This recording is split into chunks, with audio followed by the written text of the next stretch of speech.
Sí, presidente, si nos puede informar, usted comentaba que se habían emitido 7 recomendaciones respecto a este programa. Se nos explica cuándo inicia el programa, por qué se está relanzando y bueno, quién no aceptó esta recomendación y por qué. No, a ver, siempre hemos atendido a personas extranjeras en la comisión.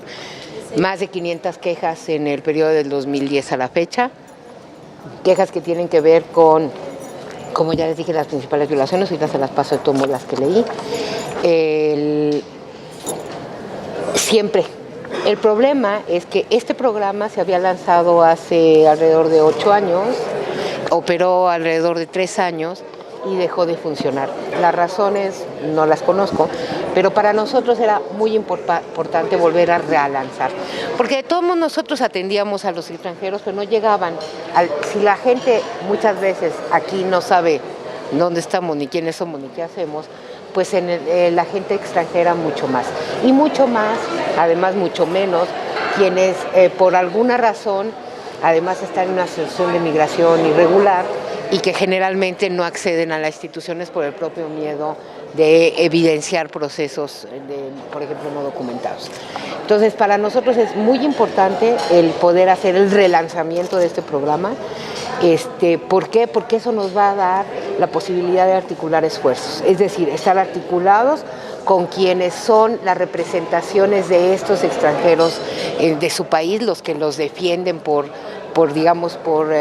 ley, con nosotros los organismos autónomos y públicos de derechos humanos y con las organizaciones de la sociedad civil involucradas en estos procesos. ¿Por qué? Porque vamos a articular una mejor defensa. A ver, en general en el país, pero particularmente en la Ciudad de México y mucho más con nuestro nuevo marco constitucional, estamos obligados a tener protección cualquiera, no nada más que habite en esta ciudad, sino que transite esta ciudad, no importando su estatus migratorio, categoría de nacionalidad, ni nada que se le parezca. Eso nos coloca a la Comisión en un reto mayúsculo, y es el reto de poder proteger a estos migrantes y poder proteger a estos extranjeros, que pueden también ser finalmente gente que quiere residir o simplemente turistas, ¿no? Tan vulnerables son un turista que va caminando en la calle y sufre alguna violencia por un cuerpo policíaco, como vulnerable cualquiera de nosotros que vivimos en alguna colonia de la ciudad. Y la Comisión tiene la obligación de atenderlos y apoyarlos, y entonces esta red va a poder posibilitarnos de mayor manera tener esta articulación, esta comunicación y atender mejor a las personas extranjeras que habitan o transitan por la ciudad. ¿Legales o ilegales? Sí. Entonces, sí, indocumentados o no indocumentados. ¿Esto consiste en dar la información, en hacer conocer a la gente? Exacto. Va a ser desde poder de entrada articular los mecanismos de comunicación, porque muchas veces, ni la gente ni los propios consulados conocen a quién dirigirse ni lo que hacemos, ¿no? Entonces en la medida en que ellos van a tener la información de qué hacer y de cómo poner una queja y de cómo transmitir a sus connacionales el cómo pueden venir a la comisión. ¿Pero van a poner, por ejemplo, poner quejas en sus consulados y luego el consulado les hará llegar? El consulado va a poder tener relación directa con la Comisión para las Quejas. Y no nada más el consulado, estábamos hablando, por ejemplo, de que este programa nos va a permitir de que cosas que, por ejemplo, están estudiándose o están en queja en Guatemala o en El Salvador o en Honduras y que están en las comisiones de derechos humanos de allá, puedan ser tratadas directamente aquí con una vinculación más directa. ¿Es violaciones a derechos humanos que hayan sufrido? Es violaciones a derechos humanos que hayan sufrido. Y básicamente el primer saque es vinculados con autoridades locales. Por darte un ejemplo, si yo como sufro un asalto y voy a la agencia del Ministerio Público y no soy tratada o no tengo asegurado mi debido proceso, como cualquier ciudadano mexicano, ellos, los extranjeros, también tienen derecho a poner una queja en la comisión porque no hay debida diligencia o porque no hay debido proceso. ¿No quiere decir que van a dar apoyos económicos? Nada. No, nada de eso. Y de las recomendaciones, ¿a qué autoridades son a las que están mencionando?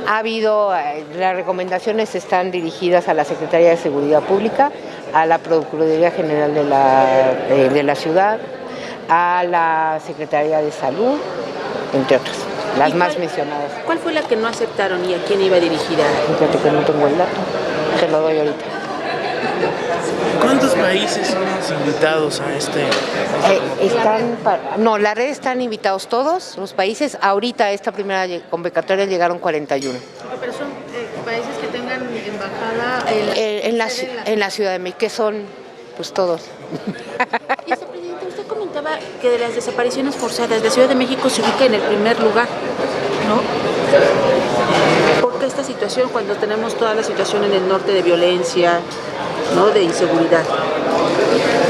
Fíjate que no sabemos. Y eso es un buen dato. Ojo, estamos hablando de desaparición forzada, no era el dato exacto, ¿eh? Déjame te lo checo, porque desaparición forzada que tiene que ver con migrantes son los otros estados. Era privación ilegal, por eso. No, a ver, ahí te va. Es más bien los reportes ilícitos que los mayores ilícitos están reportados en la Ciudad de México, son 172. Pero entonces, ¿la Ciudad de México se puede decir que es donde se registra el mayor número de violaciones a derechos por el número de gente que transita? No tanto, a ver, violación grave a derechos, por ejemplo, con migrantes, estamos hablando exactamente de las desapariciones forzadas que se dan, por ejemplo, en Tamaulipas, donde tienes los grandes bloques en donde han aparecido y se han rescatado migrantes. No, aquí estamos hablando, a ver, de entrada estamos hablando de una ciudad que concentra muy buena parte del turismo extranjero y concentra además bastante, más de una tercera parte de los extranjeros que viven en el país viven en la Ciudad de México, ¿no? Entonces estás hablando de una ciudad que sí, pues es cosmopolita, como quiera que sea, es cosmopolita. Y entonces, naturalmente, aumentas tu probabilidad de ser víctima de delitos y luego, por lo tanto, también a veces en el procedimiento de ser víctima de una mala respuesta de las autoridades hacia tus procesos. No nada más son delitos, acuérdense que la violación a derechos humanos también son servicios. O sea, alguna gente que sufra discriminación, por ejemplo, por personas del gobierno, de las autoridades locales, podrían igual tener una queja que no esté vinculada solamente a los delitos. Con eso se evitará también la estigmatización, porque hoy hay mucha estigmatización Así es. hacia colombianos. Exacto, y fíjate que eso ha venido ahorita creciendo en la cobertura y yo creo que hay que tener mucho cuidado con eso que estamos haciendo. A ver, el índice, el número de delitos en la ciudad es altísimo. Están hablando de 220 sobre un total que es casi 10 veces mayor de los delitos en el mismo periodo.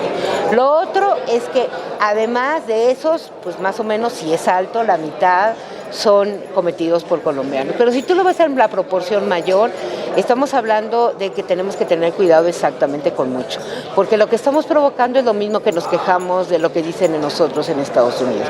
Cuando el presidente de los Estados Unidos dice que todos los criminales son mexicanos, él está diciendo un error y lo sabemos. Las estadísticas de homicidio en los Estados Unidos están hablando que no son, si los ascendientes hispanos y mexicanos no son los principales delincuentes en Estados Unidos, son los anglosajones.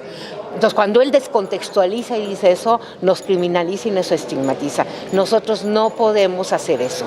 No podemos permitir que entonces cada vez que hay una mujer guapa, que sufre algo, entonces tiene que ser o colombiana o venezolana y estamos estigmatizando y entonces por eso se merece que la maten o que la torturen o que la utilicen. Es lo mismo con los delincuentes. Es decir, hay que poner atención, sí, pero no representan la mayoría de los delitos que se cometen en esta ciudad y por lo tanto tampoco no todos los colombianos, que son muchos, que vienen a disfrutar de esta ciudad o que viven de esta ciudad con trabajos lícitos, pues son delincuentes, ¿no? Al contrario, el dato que estábamos dando y estaba ahorita reflexionado era que el 60% de los extranjeros que viven en la ciudad viven en la delegación Cuauhtémoc, en la Benito Juárez y en la Miguel Hidalgo, y que en esas dos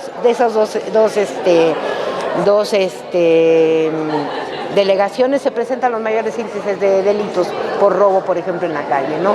Y entonces más bien tendríamos que cuidar a los extranjeros que viven aquí y no cuidarnos de los extranjeros que viven aquí. También hablas del tema de personas privadas de su libertad. ¿Cómo va ese tema?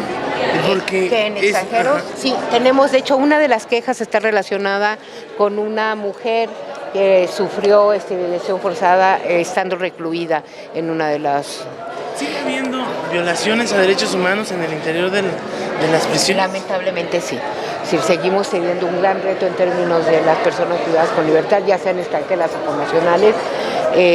Necesitamos todavía hacer un fuerte replanteamiento de qué estamos entendiendo por reinserción y qué estamos entendiendo por verdaderamente un control y una supervisión y una regularización de la privación con libertad que esté en los márgenes de la ley y que no sea violatorio a los derechos, ¿no?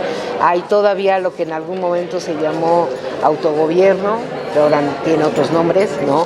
Pero que eso pues naturalmente provoca muchas de las cuestiones en donde, bueno, no nada más las cárceles en la ciudad, sino en general en el país tienen problemas, ¿no? Específicamente en la Ciudad de México, ¿dónde en qué reclusorios donde se marca más este tema del narcogobierno? Bueno, yo creo que ha sido documentado por los medios, en todos hay procesos que van fuera de la regularización que deberían de tener las prisiones en la ciudad, ¿no? Presidenta, yo quiero preguntarle, se ha incrementado el número de casos de narcomenudeo en la Ciudad de México y todos los días tenemos ya muertos, que si no están asfixiados, están torturados. ¿Qué está pasando en la ciudad? ¿Qué no están haciendo la policía su trabajo? Mira, yo creo que el mismo jefe de gobierno el fin de semana reconoció que había, lo que nosotros habíamos venido comentando desde la semana pasada, hay un incremento.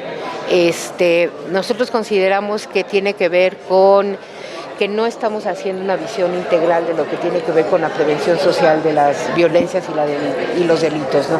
O sea, muchos de estos son chavos, son jóvenes que no estamos teniendo y teniendo la capacidad de contener en las escuelas, de darles un primer empleo, de ayudarlos a formar su primer familia, su primer proyecto de vida. Entonces, lo primero que creo es que necesitamos ampliar la visión de seguridad, una verdadera visión ciudadana de la seguridad, porque si no vamos a seguir fallando y nos van a seguir ganando los otros, ¿no? Porque nos ganan porque prometen un futuro que no sabemos nosotros prometer, porque prometen la inmediatez que nuestro gobierno y nuestras políticas públicas no están pudiendo, responder. Creo firmemente que si no dejamos nada más de hablar de seguridad y pasamos a hablar de seguridad ciudadana y humana, vamos a seguir esto incrementándose. Confío en que en la ciudad se refuercen estas visiones y también se refuerce la actuación en términos de la protección que todos, no nada más deseamos y necesitamos, sino que por obligación tienen que darnos, ¿no? Entonces, en esa medida, el riesgo que corremos es que esta burbuja que muchos de nosotros presumimos en donde vivimos en la ciudad se pueda llegar a romper si no actuamos ya.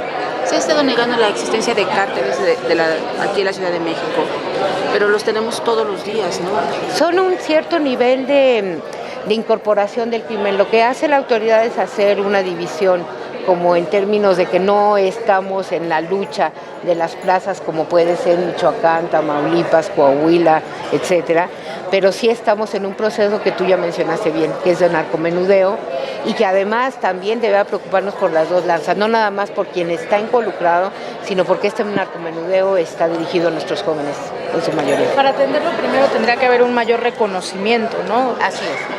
Mira, yo con las declaraciones del fin de semana pasado creo que hay un reconocimiento de que hay una ola que se está desatando, así lo mencionó el jefe de gobierno y espero que actúen en consecuencia. Pero sin embargo seguimos viendo también mantas que aparecen por diversos puntos de la ciudad donde está el cártel Nueva Generación, la Unión de Tepito y se están...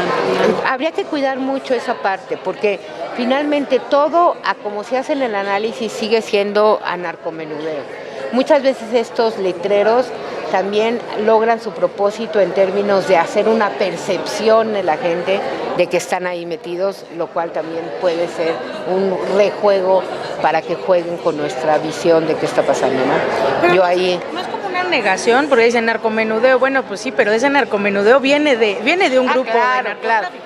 Sí, pero bueno, cuando tú ves los fenómenos en Chihuahua, en Ciudad Juárez, en Reynosa, en Matamoros, lo que ves no nada más es un manejo del territorio que no se limita nada más al narcomenudeo. Es más, ni siquiera toma en cuenta el narcomenudeo, sino que se trata de plazas completas en donde la articulación con el crimen es mucho más profunda, no es nada más con el nivel. El narcomenudeo es el último nivel de la cadena. Acá estás hablando en los otros lugares en donde la cadena está casi completa en el territorio, ¿no? Muchas gracias.